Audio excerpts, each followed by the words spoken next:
Oh, what's going on, everybody? Here, welcome back to Subnautica 2 news. So we've got a fancy new devlog talking about the Collector Leviathan. I have not watched, I have not seen it. I like to make these reactions, so first time I've seen it, first time watching is with you. We're gonna be checking it out. Hopefully you guys enjoy. If you do, like, subscribe, all the fun things. We're not gonna be talking about crafting. We're not gonna be talking about any of the lawsuit stuff. We're gonna just stow it. It's going on. We know about it. Let's just have some enjoyment in our lives. Let's just have some positivity, and let's just enjoy something together, okay?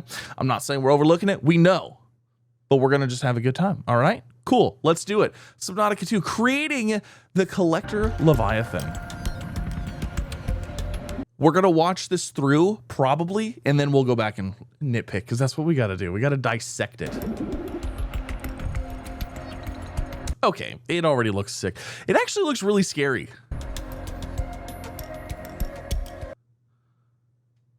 It's like Cthulhu vibes. Are we getting Cthulhu vibes on here? Hey, I'm Corey Strader. Hi, Corey. I was art director on Subnautica 1 and Below Zero. And on Subnautica 2, I'm the visual development lead. All right. We know fans have been looking forward to learning more about the creatures in Subnautica 2. Always looking So in forward. this dev video, we want to take you through the process of how we create a creature from the very beginning all the way through the various stages of development. Okay, so let's get me talking I'm going about. to show Okay. you how we created the Collector Leviathan, starting at the beginning with the concept art. So they're going to be showing us the Collector Leviathan. Like if you haven't seen it, you've only seen the trailers. We've only seen little bits and pieces of it. So like we're actually going to probably see it now. Maybe not in like its full detail, but creating the Collector Leviathan. Visual design for this Leviathan started with multiple rounds of quick, low-detail thumbnail sketches. Those are low detail thumbnail sketches. It's a pretty good detail to me. Like if I could draw that, that'd be pretty sick. Here we're focused on exploring a wide range of shapes. Maybe and it's not silhouettes. those It was specifically. important to find a look that both align with the design. Oh my God. Okay, we're not going to watch this thing through. We're going to talk about it as we go. That's pretty sick. There's a lot of stuff in here I really like. This one down here kind of gives me like the living ships from No Man's Sky. It definitely kind of gives me the living ships vibe. That's cool. This looks like a giant shrimp. Oh no, it's like a oh, that's cool. Okay, all right. Brief and was distinct from the Leviathans in our previous Subnautica games. Out of all these designs, this Cthulhu-inspired beast resonated with the team. Cthulhu inspired, of course. I mean, Cthulhu is just one of those things that's just it's scary, it's interesting, it's cool. That's gonna be cool. Also, it shows them interacting with the Cyclops, which is interesting. So like they're using the Cyclops for scale, which I guess is like the biggest ship in the game. So curious if the Cyclops is gonna make a return. There's 4 tentacles that grab, crush, swat, and terrify players. The next pass, though still rough, reworked the head and body and added some color and patterning. So I'm just gonna tell you right now, for some reason, like when it comes to deep sea creatures, the squidulas are like disgustingly terrifying. I don't like the squidula designed ones at all. Like they're my least favorite. They're just like the gooey, nasty, tentacly thing. Like it is my least favorite of them. You know, like big sharks, big like, you know, things like that. Like, okay, whatever, you know, it's scary, but like the squidulas, We wanted to move it further from the giant squid look and add an element of surprise to the design. Thank So you. we explored having the body split open to reveal a glowing internal structure. Oh, that's even nastier. Further refinements and iterations on various elements followed. Explorations of different looks for the internal structure, mouth anatomy, head patterning, and deadly tentacle tips. It's still a squidula. Eventually, it's still we ended terrifying. up with this final concept of the Leviathan. Okay, that's pretty sick. I don't like it. Are we supposed to like these things? Because I don't know if we're supposed to like these things or not. I mean, like, I like it, but like, I don't like it. Like, I don't want to see it, but I want to see it. As a final note, the concepting doesn't always stop once a creature has entered production. At multiple points after the first pass on the model had been done, and we had a chance. So there's the mouth. There's like the nastiest part of the squidulas is like the beak hole. You know, it's gross. Ew. Oh, I remember having to dissect a squid when I was in school, and it's like, oh, maybe that's what it is. It tainted me for life. I was a weak child. I was scarred by a squid at a young age. To see it in game. We did paint overs to improve the head patterns and rework the mouth design. Hope you enjoyed this look at how we concepted the Collector Leviathan. Was that it? Oh, no, we still got a whole bunch more. That's the concept. Okay. Modeling and sculpting the Leviathan. Hi, my name is Marcelo, and I'm the lead character artist on Subnautica 2. And today, I'm gonna give you guys a quick glance behind the Looks like we're playing Spore. That's definitely like a Spore creature type 1. Like the beginning, you know? curtain on the process of modeling the Collector Leviathan. As with pretty much all creatures that we make, it starts out as a single sphere, that it then starts modeling its shape. So we're playing with clay. Similar to traditional clay sculpting. At this point, I'm I focusing am on like getting the so main good forms at and this. proportions of the creature down, so that I have everything where I need it without worrying about detail. This is by far the most important part of the whole process, where I establish a strong base that I can build upon. After that's done, I start building the model structure, and this is where I can have some fun making it. What's really interesting to me is that is how they go from obviously we're gonna see it here, but how they go from obviously he's like, oh, I'm modeling with basically a clay ball, making the structure and stuff like that. It's crazy how they go from this essentially a clay model, right, to actually making it having opposable stuff and moving parts and stuff like that. Like how they take it from just it's because right now it's just basically a solid object. There's no different parts and pieces that can interact and do things differently. So it's really cool to see that. It feel believable. As this guy is very large, it takes a lot of detail to make sure that it holds up in quality up close. And that means many hours of drawing little wrinkles and pores. This makes me uncomfortable. So that in the end it looks I don't just ever right. want to be that close to this thing. Oh my god. And after many hours of work, it's got into here's the final sculpt. That is insane. After you get the sculpt done, that all came from a ball of clay. a virtual ball of clay, okay? We go through a lot of technical processes and iteration that I won't bore you with until we get to the final result in an engine that we can play with and that you can see now. Okay, so this is just the ball of clay in the game. Oh my god, it's terrifying. Thank you for watching, and I can't wait for you guys to see this in game. And that's its mouth? No thanks. Stop it. Stop it. Hey everybody, my name is Colin. Okay, so this I'm is the principal animator on Subnautica 2. I've been with the studio since Natural Selection 2, and I was lead animator on the past 2 Subnautica projects. We animators out on the worlds like to wear a lot of hats in our Okay, there's the skeleton structure. I'm curious how they get from the ball of clay to this department, so I'll be showing you some of the rigging work Do they just stuff it inside the ball of clay? I did on the Collector Leviathan. They just throw the wires through the skeleton? Something different we did for Subnautica 2 is that we're using Blender. Blender is an open source project, meaning all of you can go and download to use this tool for free right now. Yes. Blender was a tool we investigated way back at the start of Subnautica, but it really hit its strides around the time of Below Zero, and it felt production ready when we began this project. I've enjoyed using the rapidly developing software, and I'm pleased to know our fans can get inspired by using the same software the Subnautica devs use. Is this a Blender ad? It's advertising for Blender. That's absolutely what it is. Another aspect of Subnautica is our use of Unreal and our adoption of Unreal control rigging. The workflow has some cool innovations new to rigging systems. With this new tool, we can bring previously impossible rigging techniques into our game. I love learning new systems and seeing what I can get out of them, so this has been a lot of fun for me.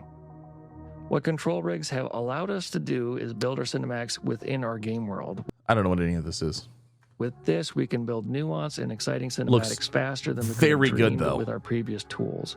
These new tools will allow us to push cinematics and creature interactions to a new level of immersion.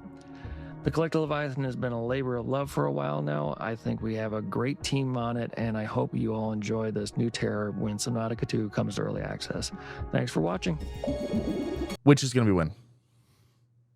Did we not push that? Let's not push that.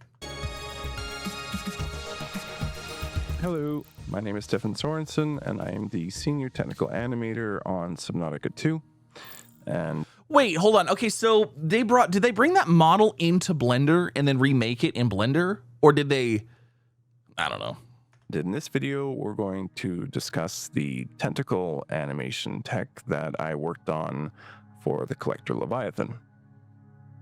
So to start, how come we're showing off like the Leviathan? Is anybody else kind of curious about that? Like, I feel like in Subnautica and like, well, maybe, I don't know, maybe not. Maybe I don't. Like in promotional materials, don't they typically like not show you the end boss like right away? Do they not show you like the main, like the nasty thing in the game? Like, why are we showing this off in such great detail right now? You know what I mean? I feel like it's weird. Maybe it's not. Maybe it's not a thing. I mean, I know Grounded just did their reveal with Axel, but Axel's not an end game thing either. Well, I mean, it's not right now because it's like, you know, the game's not over. But anyways, I feel like it's weird to be revealing this and going into such depth about this. I feel like this is something that would come after the game is out, but I don't know. Off, for its general movement, the tentacles operate within Unreal's physics system. I set up how the tentacles react and simulate within the world with an aim to give a sense of weight and flow within water. and making them feel more grounded and realistic within the world. Now, one of the I don't know what all these flowcharts do, but it's really interesting and quite cool. challenges was to have the player or vehicle interact with the tentacles while they were simulating. Really? So additional animation technologies were leveraged, such as physical animation and control rig. This allowed that to take place. Yo, this Finally, thing a is sick custom-built looking. synchronization system for animation for the complex interactions when the tentacle grabs the player or vehicle. When all the systems are working together, this provides a fairly Oh, it's gonna cool eat visual you! experience for. It just ate them. Did you what? This is a horror game. This provides a fairly cool visual experience for the collector Leviathan What? when it grabs the player. It eats them. Oh my Hi god. everyone, I'm Lewis, designer on Subnautica 2, currently focusing my work on Leviathan. How are you supposed to fight that? No stasis rifle or shocky stick or anything's gonna help you with that. This thing is like death. In the game. Here, I will walk you through some of the process for developing one of our main Leviathans, the Collector. The first step is I mean, a is this design the main document where Leviathan? ideas Maybe are it's not like outlined for achieving the desired the challenge ultimate level Leviathan. and emotional What is that? Hold on a second. This is back up here a bit. design document where ideas What is are this? What is that? Look at that nasty thing down there. That is terrifying looking. That looks sick. I mean, this is terrifying looking too, but like that's like, what is that? It's like a phantom something or ray or death something, reaper, soul collector. outlined for achieving the desired I mean, I know we have the collector Leviathan, but you know what I mean? level and emotional tone. It's a collector because it has all the Here, tentacles. I They can just detailed sit there and the sequence just, for when the Collector has grabbed the player you know how like crabs and stuff like that? They always look like they're collecting stuff because they're sitting there. and is about to swallow them whole, using storyboards and references to complement the detailed brief. Oh, we're going into how you get eaten Because of my alive. past experience as an animator, And I how was we're also going able to- to jump in and help out with some of the animations on the creatures as well, including this one. Scar a generation of people This getting sequence eaten was by a done collector directly in Leviathan. Unreal, using its native animation tools. After putting in the main poses and I don't like any of this. Like I'm not looking forward to ever getting eaten by this thing. I hope that never happens. It's gonna happen, but I don't want it to. deciding on the overall beats, I can start refining my animation. And, like, the little curves, claws which come track down the and, like, position, grab? rotation, and scale of every part of the rig. After days of fine-tuning, incorporating feedback, Oh my God, and there's a the full occasional raging for of my screen, I handed off the finished file to be incorporated into the game. Of course, Is there gonna be a whole system? The collector of a Leviathan is actually a biome. You have to get eaten by it, and then there's resources inside of it that you have to collect to make like the top tier gear. animation is only part of it. Oh, I Visual don't like effects, this sound at all. effects, simulations, these are all layered by other team Oh, members this to is enhance the disgusting. moment. No, why? On the implementation side, Why do we need to get that in depth with that? Oh, that's. You leave a comment. we use lots of built-in Unreal tools such as the behavior tree. However, our engineers Why? also provide custom-made tools based on design needs, providing extensive control over This every Leviathan element is of the terrifying. behavior.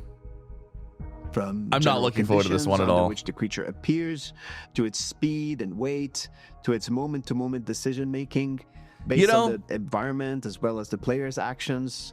Maybe the reason that they're showing this off now is to instill that sense of fear. Maybe they were worried that people weren't going to be scared enough of this thing, and they're like, "Hey, let's show them. Let's show people that it literally eats you," and then people will be like, "I don't want to do that. I don't want to play with that thing. I want nothing to do with it." Every aspect is accounted for. As you can see here, it's spotted the Ooh. player from afar, and now that it's close enough, well, dinner time. It's always so satisfying to see all the elements No, come it's together not after a month of satisfying. hard work alongside talented colleagues. And the Leviathans make this extra special. I really can't wait for everyone to experience the end result. No. I can. Hi, I'm Lauren Nadal. I'm a VFX artist on Subnautica 2. Here you can see me prototyping the Leviathan's mood feature using shaders in Unreal Engine 5. Mood VFX has feature? to It has a mood feature, so it's like its little but is like changes colors depending on its mood. Translate the gameplay into visual cues for the player, but also it needs to sell the idea that this is an alien creature, not just a gameplay element. Let's take a look at its exhaust vents. Different layers of a particle system create this effect. We ask questions like, is this emitting energy? Does it need more bubbles? We start from a simple base and then we continue to iterate until the final. So that was one thing this entire time, like it was all really like blue and purpley and like pink, blue and purple. And it was, the coloring was a little not threatening, you know? So I was curious if that's going to stay the color, but like this color, I mean, like it was black and red. That looks pretty sick. Get to see in the game. Thank you for watching. Pretty good. It'd be really hard to see it at night though. It'd be like too hard to see, you know? Hi, I am Antonio, AI gameplay lead in Subnautica 2. Today, I want to show you how we create creature behaviors. We use what we call classic AI. Here, you can see Unreal Engine behavior trees. In this demo, I want to distract. Luckily, with Subnautica and Subnautica Below Zero, I don't feel like the creature AI has been too bad. It seems like it's pretty decent. I've not really had an issue with anything like broken or anything like that. I can't think of anything. Have you guys ever had an issue with you know, creature AI and like how they act and like acting, you know, crazy or stupid or something? I don't think so. I think they've always been pretty spot on. So the Levithan with flares. To achieve that, I will be using our stimulus flares. System. As you can see, it's pretty easy to add nodes, conditions, stimulus reaction, like a flowchart. Once the game is running, the creature will follow this blueprint to the. How do you spin a flare like that underwater? There's no way you can do that. The resistance of the water would cause that to not happen. I don't think so. I need somebody. I need a trained professional scuba diver that can flare spin underwater. I need to see a video of the flare spinning. Decide what to do. Okay, is it actually gonna do anything? There it goes. The Leviathan is now chasing the flare instead of me. Pretty cool.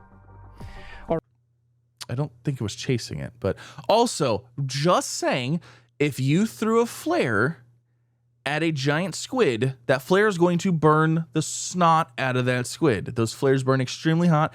I don't care what it is. I don't care that it's an alien. I don't think it's going to have a basic structure that's going to be able to withstand the heat that's coming from a flare. That thing would get singed and destroyed and nasty. That is our key weapon. We drop a flare on it. It's like a lightsaber. It goes straight through it. And it just cooks it from the inside out. That's with creatures was how we do it. Them feel reactive. We have improved the hero trees to use dual utility reasoning. So the creature is constantly reevaluating the situation in real time. I need to see that flare twist in real life. It is difficult to process all this information. We have developed powerful debugging tools so designers can actually see what's happening. Get him. Can't wait for you to discover burn a hole all the through cool him. behaviors we have created. Oh, it is like he just stopped and is looking the other way. One Interesting. So flares might actually become. I mean, I'm not saying flares haven't been useful this entire time, but flares might actually be useful. Come join our Discord and follow our social channels. Clear. Oh, look. Early access coming 2026. Yeah, should have been 2025. Anyways, there it is. That looks pretty cool. A lot of cool stuff. Collector Leviathan looks neat, looks cool, looks sick. What do you think? Leave a comment down below. Let me know. Like I said, I think it's kind of weird that they're showing off this Leviathan, you know, before early access even comes out, which is, it's really, I don't know. It seems odd, but maybe it's not. Maybe I'm just looking into it too much. But it is cool. It looks sick. It looks very neat. It looks scary. The whole eating you animation is terrifying, to be real. But there it is. So hopefully you guys enjoy. If you did, like, subscribe, all the fun things. Again, we'll talk more about the craft and stuff later once there's more stuff to talk about. Honestly, at this point, it's just kind of wait and see what happens. It is what it is. It's unfortunate, but like I said, right now, let's just enjoy something. Let's just have something fun to watch together and kind of go from there. We can make our decisions later. We can talk about it later, but right now, let's just see what's coming out. Let's just enjoy it for what it is, and that's what I'm excited for. I'm still supporting the dev team that's actually making this game. It's just the bad actors in here that hopefully, you know, I don't know. We'll see. Anyways, thank you all so much for coming out. Have a wonderful day. I'll see you next time. Bye, everybody.